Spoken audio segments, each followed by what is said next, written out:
নমস্কাৰ ৰাইজ, কেনেকুৱা আপোনালোকৰ খবৰ খাতি? আকৌ আজি এবাৰ ওলাইছোঁ।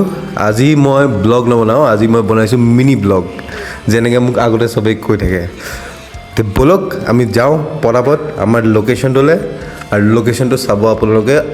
বঢ়িয়া লোকেশ্যন, ৰাস্তাটো চাওক, ইমান ধুনীয়া ৰাস্তা নহয়। আপুনি যিকোনো জেগাত যদি ৰখি পেলাই ফটো এটা উঠে, এনেকুৱা লাগিব যেন একদম পূৰা স্কটলেণ্ড অফ ইষ্ট বুলি কয় ন শ্বিলঙক। ইয়াত আপুনি আহিলে আপোনাক তেনেকুৱা লাগিব। আৰু ইমান ইজি নহয় বাৰু ট্ৰেকিংটো, অকণমান টাফ আছে। ষ্টিল মনত সাহ লৈ, ভঙা হাতটো লৈ সদায় ট্ৰেকিং কৰিবলৈ ওলাই যাওঁ মই। ট্ৰেকিঙৰ বহুত এটা আছে মোৰ মূৰত, নাজানো কি হ'ব।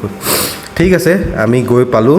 আমি গৈ পাই পেলাই পাইছোঁ এই চুইমিং পুলটো।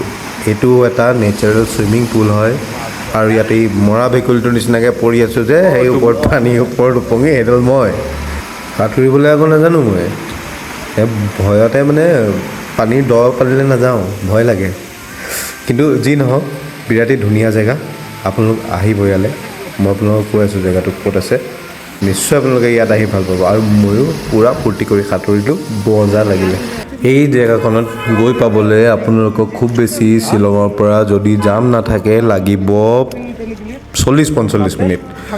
এই জেগাটোৰ নাম হয় ৰাপলিয়াং, যোনটো লোকেল নাম হয়। মই স্পেলিংটো নাজানো দেই, চৰি। আৰু দূৰ বেছি নহয়, এইটো আপোনাৰ শ্বিলঙৰ পৰা মাত্ৰ 17-18 কিলোমিটাৰ দূৰ। এয়ে আছিলে মোৰ প্ৰথম ড্ৰোন শ্বটছ। শিকি আছোঁ দেই, কিন্তু বেছি দেৰি শিকিব নিদিলে, লৈ ল'লে মেক্সলে মোৰ পৰা ড্ৰোনটো। কি ক'ব আৰু, ইয়াত যেনেকুৱা উৎপাত ইহঁতৰ, ভালো লাগে, মানে বহুত ভাল লাগে। এতিয়া আমি আকৌ ওলাইছোঁ, আমি আকৌ গৈ আছোঁ বেলেগ এটা জেগালৈ। আমি তাৰ পৰা যেতিয়া ঘূৰি আহিছোঁ, আমি পাইছোঁ লাইটলুম। আৰু লাইটলুমত আমি মেগী খাওঁ, তাৰপিছত আমি যাওঁগৈ আৰু ক'ত যাওঁ নাজানো আৰু দেই। Bye bye.